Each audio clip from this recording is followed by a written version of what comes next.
Students, आज हम चतुर्दश पाठ आर्यभट्ट का अभ्यास पुस्तिका का अध्ययन करेंगे। यहाँ पर देखिए आपका पहला क्वेश्चन है, निम्नलिखित वाक्यानि घटना क्रमानुसारेण पुनः लिखत। आपको घटना को क्रम के अनुसार लिखने, तो मैं इसके अर्थों को आपको समझा देती हूँ और एक बार। यह वही है जो आप लेसन में पढ़ चुके हैं। पहला है, भारतीय ज्योतिष शास्त्रे आर्यभट्ट से विरोध अभवत। भारतीय ज्योतिष शास्त्र में आर्यभट्ट का विरोध हुआ। आर्यभट्ट से योगदानम गणित ज्योतिषा संबंधम वर्तते। आर्यभट्ट का योगदान गणित ज्योतिषी से संबंधित है। 476 तमे ख्रीष्टाब्दे आर्यभट्ट जन्म लब्धवान। 476 ईस्वी में आर्यभट्ट का जन्म हुआ। यदा पृथ्व्या छायापातेन चंद्र से प्रकाश अवरुध्यते तदा चंद्रग्रहणम भवति। जब पृथ्वी की छाया पड़ने से चंद्र का प्रकाश रुक जाता है तब चंद्रग्रहण होता है। अस्मादेव कारणाद अस्माकं प्रथमोपग्रहस्य नाम आर्यभट्ट इति कृतम। इसी कारण से ही हमारे प्रथम उपग्रह का नाम आर्यभट्ट किया गया। तस्य कर्मभूमि पाटलिपुत्र में आसीत। उनकी कर्मभूमि पाटलिपुत्र ही थी। तेन प्रतिपादितम यत ग्रहणे राहु केतु नाम को दानवो नास्ति कारणम। तेन उनके द्वारा खोज किया गया कि ग्रहण में राहु केतु नाम के दो दानव कारण नहीं है। आधुनिके वैज्ञानिके तस्मिन् तस्य च सिद्धांते समादरः प्रकटितः। आधुनिक वैज्ञानिक में उसने और उनके विचारों, उनके सिद्धांतों का आदर प्रकट किया गया। तो आप इसे सही क्रम में लिख लेंगे, क्योंकि आपको लेसन करवाया जा चुका है, तो सही क्रम में आप अरेंज कर लीजिए। यहाँ नेक्स्ट वाला देखिए आप, निम्नलिखित शब्देभ्य उचितानि संस्कृत संख्यावाचक पदानि लिखत। निम्नलिखित शब्दों से उचित संस्कृत के संख्यावाचक पद लिखने। तो यहाँ देखिए जो फूल है आपके क्या है, नपुंसक लिंग है, तो द्वौ द्वे द्वे, तो द्वे पुष्पे हो गया है। लड़कियाँ आपका स्त्रीलिंग है, तो चत्वारा चतस्त्र चत्वारी, तो चतस्त्र कन्या हो गया। अगला भी आपका उसी प्रकार है, बस आपको क्या करना है, तीनों लिंगों में 1 से लेकर 4 तक के नंबर्स को याद रखने हैं। 3 पक्षी आपका पुल्लिंग हो गया, तो त्रयः खगा हो गया। उसी प्रकार फल आपका नपुंसक लिंग है, तो त्रीणि फलानि। एक लड़की आपका क्या है, स्त्रीलिंग है, तो एका कन्या। अगला देखिए, समानार्थक पदानां मेलनम कुरुत। आपको समानार्थक पद का मेल करना है। नदी मने नदी होता है, तो सरिता हो गया है। सूर्य का मतलब आदित्य। अचल मने नहीं चलना, तो स्थिर। अस्थिर मने चलता है, तो चल हो गया। पृथ्वी मतलब पृथ्वी होती है, तो धरा हो गया। ठीक है। अगला आपका देखिए एक अनुच्छेद दिया है। अनुच्छेदम पठित्वा अधोलिखित प्रश्नानाम उत्तरत। अनुच्छेद को पढ़ के नीचे लिखे गए प्रश्नों के उत्तर दीजिए। पूरा कुत्रचित एकः चौरः अवसत। पहले कुत्रचित कहीं एक चोर रहता था। तस्य अभिधानम रत्नाकर आसीत। उसे रत्नाकर के नाम से जाना जाता था।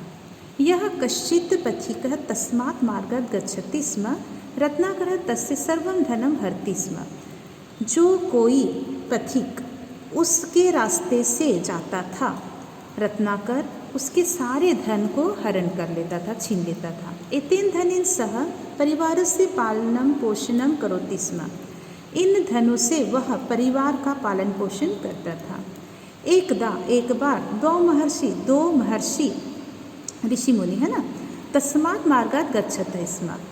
एक बार 2 महर्षि उसी रास्ते से जा रहे थे। तो गच्छन्तो उन्होंने देखा, गच्छन्तु दृष्टवा रत्नाकर उच्चे वदत। तो उन दोनों को जाते हुए देखकर रत्नाकर ने जोर से आवाज़ दिया, भो पथिको, अरे पथिको, अत्र्यो तिष्ठताम, यहाँ आके बैठो। यत् किंचित युवयोः समीपे अस्ति मह्यम यच्छत। जो कुछ भी तुम दोनों के पास है मुझे दे दो। अब एक पदेन उत्तरत में देखिए, चौरस्य नाम किम आसीत्। चोर का नाम क्या था, तो रत्नाकर हो गया है। एकदा कौ तस्मात् मार्गात् गच्छत स्म। एक बार कौन दोनों मार्ग से जा रहे थे, तो 2 महर्षि, तो 2 महिषी हो गया है। अगला आपका देखिए पूर्ण वाक्यन उत्तरत में, सह धनेन किम करोति स्म। वह धन से क्या करता था, तो वह धन से परिवार का पालन पोषण करता था। तो सह धनेन परिवारस्य पालनम करोति स्म। तो वह धन से परिवार का पालन पोषण करता था। अगला आपका देखिए, रत्नाकरः उच्चैः किम अवदत्। रत्नाकर ने जोर से क्या कहा? रत्नाकर उच्चे अवदत् भो पथिको अत्रे उत्तिष्ठां यत् किंचित व्यूह समीप्य अस्ति मह्यम यच्छतम्। रत्नाकर ने जोर से कहा कि अरे दोनों पथिक यहाँ बैठो, जो कुछ भी तुम दोनों के पास है मुझे दो। अगला है निर्देशानुसारम उत्तरत में अवसत शब्द से पद परिचयम कुरुत। अवसत शब्द का पद परिचय करना है। तो ये वश धातु इसमें लंग लकार है, प्रथम पुरुष और एक वचन है। उसी प्रकार दृष्टवा पदस्य प्रकृति प्रत्यय विभागम कुरुत। आपको प्रकृति और प्रत्यय अलग करना है, तो दृश प्लस कत्वा प्रत्यय है। अगला आपका देखिए अनुवादम कुरुत है। संस्कृत भाषाया अनुवादम कुरुत। संस्कृत भाषा में अनुवाद करने हैं। तो सूर्य गतिशील नहीं है, तो सूर्य अलग हो जाएगा, गतिशील अलग हो जाएगा, नहीं है अलग हो जाएगा। तो सूर्य सूर्यः गतिशीलः, चूँकि गतिशील इसकी विशेषता है तो सूर्य पुल्लिंग है तो ये भी पुल्लिंग हो जाएगा। तो सूर्यः गतिशीलः नहीं है, नास्ति या नास्ति।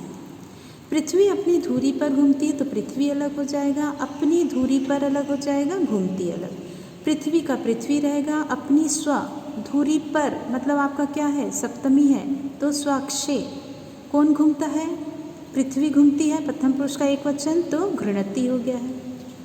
अगला देखिए, आर्यभट्ट इस गणित और ज्योतिष के विद्वान थे, तो आर्यभट्ट अलग हो जाएगा, गणित अलग हो जाएगा, और अलग हो जाएगा, ज्योतिष के अलग हो जाएगा, विद्वान अलग हो जाएगा, थे अलग। आर्यभट्ट गणित और ज्योतिष के है, षष्ठी है, तो ये भी षष्ठी लगेगा, है ना। गणितस्य ज्योतिष, और ये और हमारा बाद में आता है तो च हो जाएगा। तो क्या हो जाएगा? आर्यभट्ट गणितस्य ज्योतिषस्य च। विद्वान थे तो विद्वान का विद्वान, और थे है पास्ट टेंस से, कौन है? आर्यभट्ट, प्रथम पुरुष का एक वचन, तो आसित हो जाएगा। अगला देखिए, सूर्य के चारों ओर ग्रह घूमते हैं, तो सूर्य के अलग हुआ, चारों ओर अलग हुआ, ग्रह अलग हो जाएगा, घूमते अलग। सूर्य के, तो यहाँ पर देखिए चारों ओर के लिए परितः का प्रयोग हुआ है। परितः मतलब आपका उपद विभक्ति, या परितः के साथ आप या ऐसी कह दी, यहाँ पर ध्यान नहीं देंगे तो के अनुसार आप क्या करेंगे? षष्ठी लगाएंगे, पर यहाँ षष्ठी नहीं होगा, चूंकि यहाँ परितः है उपद विभक्ति, इसलिए यहाँ पर द्वितीय विभक्ति लग जाएगी। तो सूर्यम परितः। बहुत सारे ग्रह हैं, बहुवचन है, तो ग्रहा कौन घूमता है? ग्रह घूमते हैं। भ्रम धातु में प्रथम पुरुष का बहुवचन मतलब अंति हो जाएगा, भ्रमंती। अगला देखिए, चंद्रमा सूर्य के प्रकाश से चमकता है, तो चंद्रमा अलग हो जाएगा, सूर्य के अलग हो जाएगा, प्रकाश से अलग हो जाएगा, चमकता है अलग। तो चंद्रमा का चंद्रमा, सूर्य के, अब यहाँ षष्ठी है तो सूर्य से, प्रकाश से तृतीया है तो प्रकाश से। चमकना दिव्य हो जाता है, तो कौन चमकता है? चंद्रमा। सूर्य के प्रकाश से चंद्रमा चमकता है, मतलब प्रथम पुरुष का एक वचन, तो ती हो जाएगा, दिव्यति हो जाएगा। अगला आपका क्वेश्चन देखिए, कोष्ठक 8, उचित पदम चित्वा रिक्त स्थानानि पूर्यत। कोष्ठक से उचित पद को चुन के रिक्त स्थान भरने हैं। यहाँ देखिए, डैश अभितः वृक्षा संति, यहाँ पर अभितः है, अभितः के साथ हमेशा द्वितीय विभक्ति होती है, ये सब उपपद विभक्ति, इसको याद रखने हैं। तो विद्यालय हो गया है। आचार्य डैश प्रश्नम पृच्छति, पृच्छ धातु है, हम किसी को प्रश्न पूछते हैं तो द्वितीय लगती है ना, तो शिष्यम हो जाएगा। उसी प्रकार मोहनः डैश काणः अस्ति, काणः बोला गया है ना, एक आँख से वो काणा है, तो नेत्रिन हो जाएगा। यदि यहाँ पर अंधा की बात होती, अंधे की बात होती तो दो आँख से अंधे होते हैं, तो यहाँ पर द्वितीय होता नेत्राभ्याम। से देखिए, से मतलब करण ये भी है, करण ये भी है, लेकिन ये एक वचन है, ये द्विवचन है। ध्यान देना है यहाँ क्या कह रहा है। यहाँ पर कान्हा बोला है तो एक वचन लगेगा, अंधा है तो द्विवचन लगेगा। अगला देखिए, गंगा डैश प्रभवती, गंगा हिमालय से बहती है, मतलब ये पंचमी है तो हिमालयात हो जाएगा। सैनिक डैश रक्षन्ति, रक्ष धातु में हमेशा द्वितीय विभक्ति लगती है, तो देशम है ना, सैनिक देश से रक्षा करते हैं। बस यहीं तक है।